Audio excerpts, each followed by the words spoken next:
sort of an open secret as to who are the principal lawyers involved in this trafficking of children.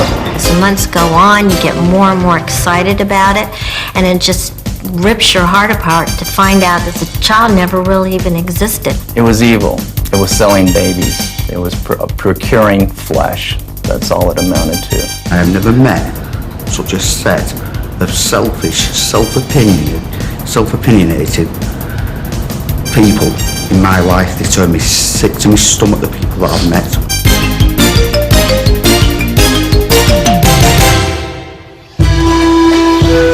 Guatemala in Central America is famous for its ancient temples and its exports of coffee and sugarcane.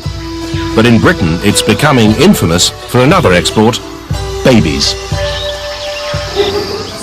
And this man, lawyer Juan Varela, known as the king of the baby bandits, is behind much of the trade. He and his sister Marilena exploit a backdoor route to get round immigration laws. They hand over the babies at European airports, along with passports issued in Guatemala in the name of the new parents. Atlanta, one of America's richest cities and home of this year's Olympic Games. It's also the home of one of Varela's principal associates in this heartless trade. Lya Sorano scours Europe looking for childless couples to exploit. Our 12-month investigation into Lya Sorano and Juan Varela began when the Cook Report was approached by Steve and Pat Hampson. Married for 13 years, Steve, a 38-year-old trainee lecturer, and Pat, a secretary aged 32, are unable to have children. I went to a private slimming clinic nearby and to try and get some tablets to help me to slim, to make my chances of getting pregnant a lot better. But instead of talking me through that, she actually talked me through adopting from abroad. When I said that both me and my husband were too old, or I thought we were too old, she said that that wouldn't be a problem. That she'd put us in touch with Lya Sorano in Atlanta, and it could all be done through the loopholes in the British system. Registering with Lya Sorano costs Pat and Steve £150. Incredibly, what follows is a mail-order list of the babies Lya Sorano can obtain. Pat and Steve need a home study report into their fitness to adopt. They're put in contact with an independent social worker, Jim Rowe.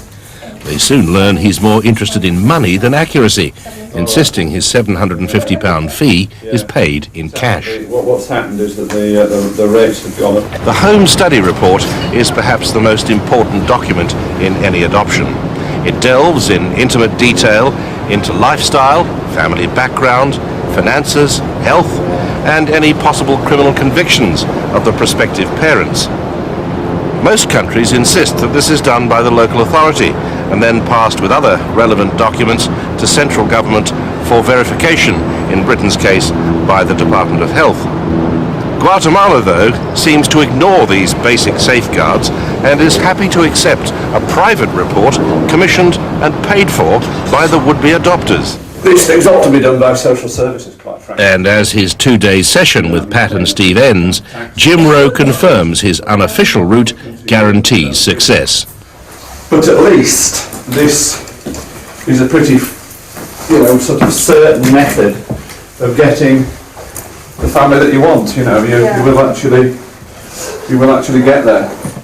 He asked some bizarre questions while he was here over the weekend. He seemed more interested in the £750 that he was charging us. He went home, he hadn't seen any of our police clearances because it hadn't come through. With the day that we actually got the signed report back was the same day that we got the clearance from the police and the medicals, but yet in the report he's put that he actually saw those, so he's lied basically. That privately commissioned home studies are not acceptable in the UK. They don't suffice as a substitute for local authority home studies in adoption proceedings in the UK. They do not suffice for immigration. But Jim Rowe knows they will suffice in Guatemala. After all, he's done them before. Rowe is also a court-appointed child guardian, a role, as we shall see later, for which he seems unfit. Guatemala's history is as explosive as its volcanoes. A Catholic country, it has a population of 12 million, half under the age of 15. It's been ravaged by a civil war, which ended only a few months ago.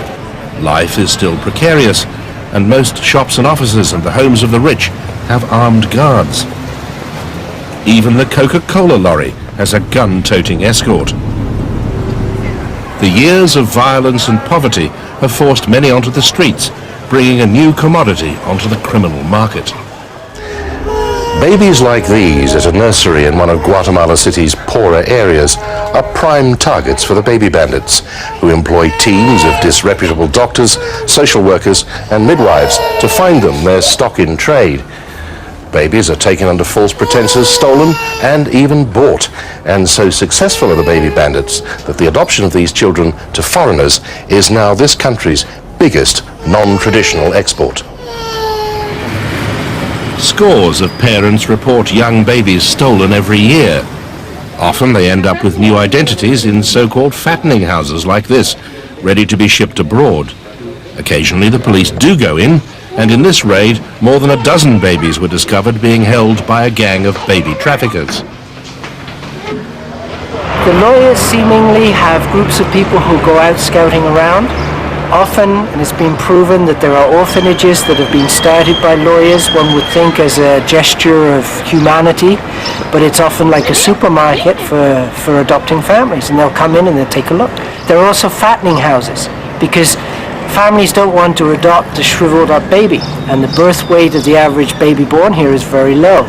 And so they have fattening houses with a high protein diet to make them nice and chubby and more adoptable, and a better price, of course. Bruce Harris is Central American director of Casa Alianza, an aid foundation dedicated to helping street children. Buenos dias. The young homeless girls his organization helps are prime targets for the baby gangs.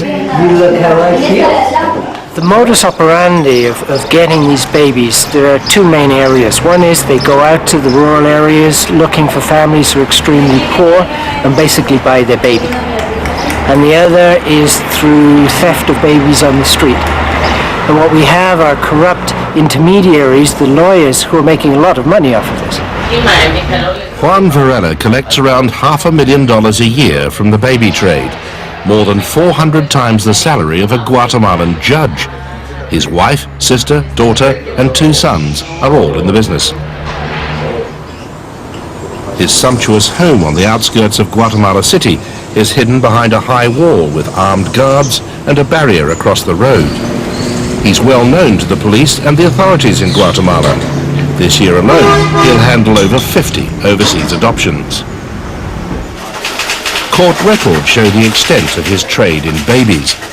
Most used to go to the lucrative markets in North America, but that changed 2 years ago when the United States and Canada brought in DNA testing to make sure the babies actually came from the women registered as their mothers. We'll ring you round about, say... With the help of Lya Sorano, who runs an adoption brokering business in Atlanta, Georgia, Varela turned to other markets, particularly in Britain, where she had already established contacts. I will. Thank you very much, Lya. The authorities in Atlanta and other American cities believe Lya Sorano has gone out of business, but we can reveal she's still operating from executive offices in this building and using a mailing address 100 miles down the road across the state line in South Carolina. By now, Pat and Steve have been invited to meet Lya in Atlanta. She shows them Stone Mountain, a local beauty spot. But back at the hotel, she still has business on her mind. 13, 14, 1,500. Yeah, do you want to... Pat counts out the next installment of her fee in cash. Lya Sorano pockets $1,500, around £1,000. So what are Pat's first impressions? She's been doing it for that long now. She knows what she's doing. She knows what she has to say to people. She knows the kind of impression she has to get across. I know what you want and what you need, i.e. a baby. She knows that we're desperate to have a child, and she knows that she's got the one thing that we want, so she can play it how she wants. That's precisely what she did with Debbie Carlisle, with painful results. 8 years ago, the lawyer Lya Sorano was then dealing with in El Salvador was arrested for child stealing and smuggling. Although Debbie and her husband had paid money to foster a baby girl prior to adoption, the child just didn't exist. I think Lya Sorano is unconscionable. She runs her agency for dollars, and she doesn't think about the feelings of people. She emotionally rapes everyone. She uses psychological sabotage to manipulate people because she dangles this beautiful child in front of them, something that they're desperately wanting in their lives. And it's a very, very sad situation. I'm very, very upset to find out that she's still practicing. Through the 80s, Lya Sorano ran an adoption agency across America called Children's Services International. Business boomed and she moved to this smart district of Atlanta, buying this $250,000 luxury home. Income rose to nearly $1 million a year as the agency arranged adoptions from Southeast Asia and Central America. Then the authorities began to take an interest after receiving complaints. As they delved into Children's Services International, they unearthed horror story after horror story. The Ackermans, the baby they were to adopt, had been stolen. The Parises, baby Ben, had chronic heart problems. The Bells and the Latours paid $1,500 each. Neither couple received a child. Baby Amanda Larson had serious heart and lung problems and died after major surgery. Wayne and Donna Mori paid $1,600 for a baby from the Philippines. There was no baby. Sorano had no permission to adopt from that country. It was evil. It was selling babies. It was procuring flesh. That's all it amounted to. Let me play on your emotions. Let me hold you for ransom. Hold your emotions for ransom. You give me the money, I will deliver. But she didn't deliver. After a 3-day hearing in Atlanta, Lya Sorano's license to operate an adoption agency was withdrawn by the state authorities. In the judgment, her activities were heavily criticized. At the same time, Children's Services International was being investigated in Florida. James Sawyer led that investigation. It was a very, very slick operation. It was well designed, well carried out. It was, from our perspective, we saw it essentially as a very smooth con. So what, in your view, is Lya Sorano doing to the childless couples she obviously targets? This is an operation that does indeed prey on people who are emotionally desperate, who are anxious, will do almost anything to get a child that they have been trying for years to get. And when they are promised a child, their rationality, their sense of self-defense, their normal skepticism flies right out the window. And they become helpless, primed to be victims. Remember Jim Rowe, the social worker who produced and signed Pat and Steve's home study report without seeing their police details? We invite him to vet another couple wanting to adopt. Again, he doesn't even do the basic checks. If he had, he would have discovered that the couple were bogus. The wife, Hillary, is part of our undercover team, and the husband, we call Terry, is a convicted child abuser. After a few hours chatting to the bogus couple, Rowe produces this glowing recommendation for adoption. Terry and Hillary have a loving, stable relationship and an extensive supportive network of friends and relatives. They appear well able to offer a loving, understanding and comfortable home for an adoptive Guatemalan baby. Mr. Rowe, Roger Cook, Central Television. I'd like you to explain a couple of the home study reports you did for prospective parents of Guatemalan children. Do you remember these two people? Do you remember Terry and Hillary? Yes. Yes? And you took money from them for a report. You checked not a thing. All the references were false. Every last one of them was false. Were false?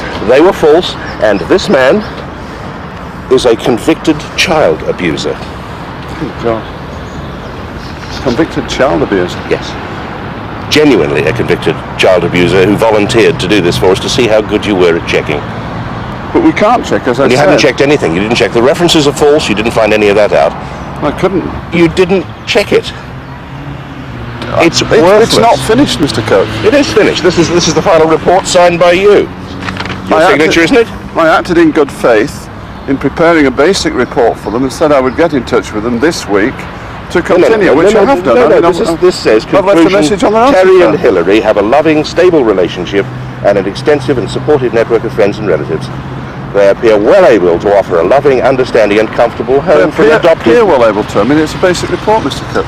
That's as much as It's a joke, isn't it? It's a basic social It's circumstances a key report. document without which the adoption could not go ahead.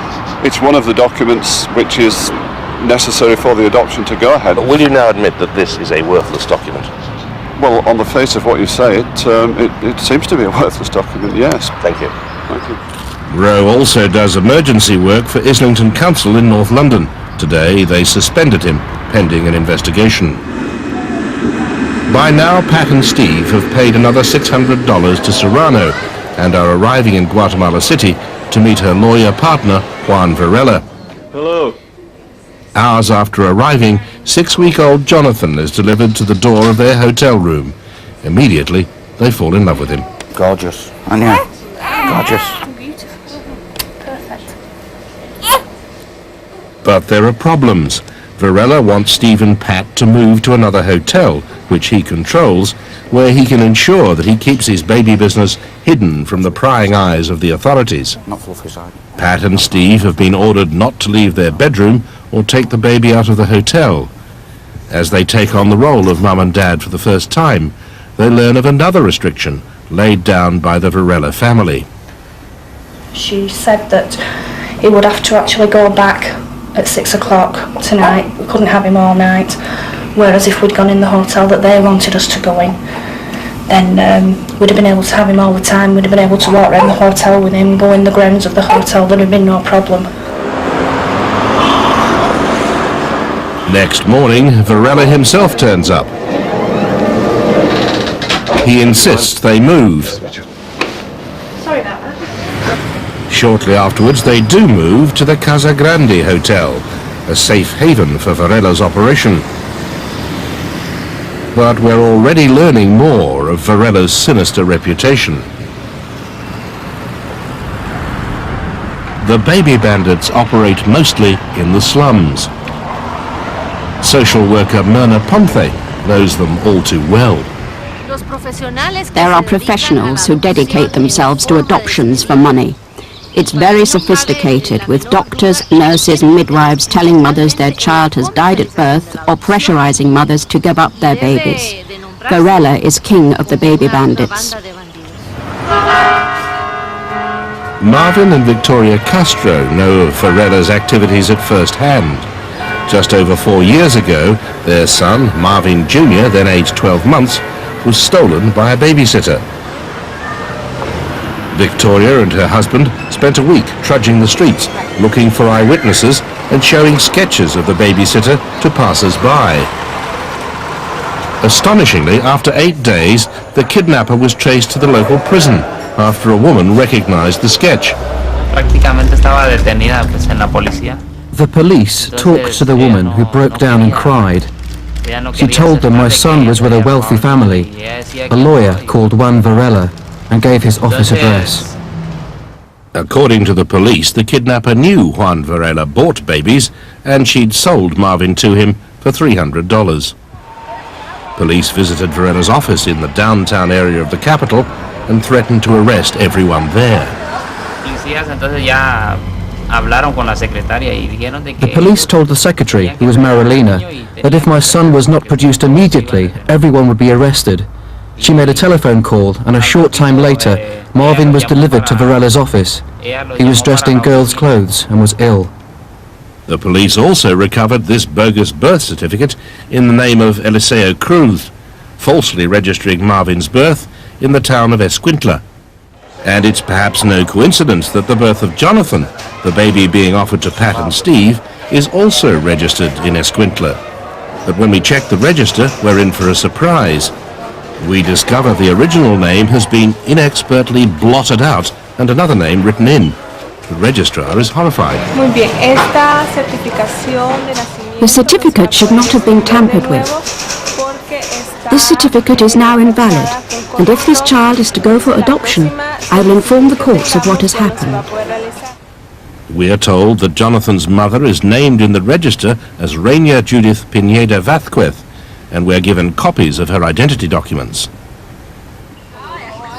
Her home is recorded as being a remote village 25 miles away on the edge of the jungle. The villagers there eke out a poor living from the land.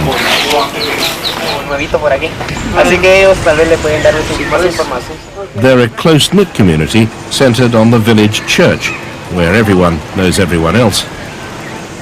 But when we show the identity documents to the villagers, none of them recognizes the woman, said to be 19 and a single mother. Not even a man who's lived there for 37 years. The news for Pat and Steve is shattering. They're shocked to find there are doubts about Jonathan's background. It's the final confirmation that they have to hand him back.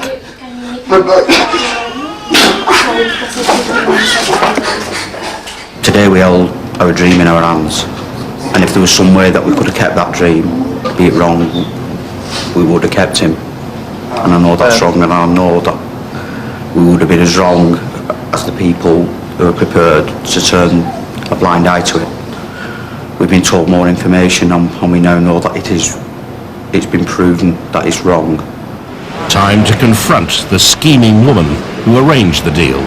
Lya Sorano, Roger Cook, Central Television. Yes. I want to talk to you about your scandalous record in the adoption business. I think that you have the wrong person. No, we have the right person. The person described, for example, in the court documents before you were banned in this particular state as somebody who was a fraudulent seller of flesh without any regard, with wanton disregard. Oh no! I'm so sorry. And you are speak with you. and you are dealing, as you well know, with a man with an appalling record in Guatemala. A man who forges documents, a man who has children snatched. You know that very well, and it's not the first time you've done it. You did it in El Salvador as well. You have an appalling record. You're a shark, aren't you? You have been banned in another state, in Florida. And now you're trying to do it through the back door by operating out of a mail drop address in South Carolina. And having had your business shut down in this part of the world, you're trying to open up in Europe. You should be ashamed of yourself.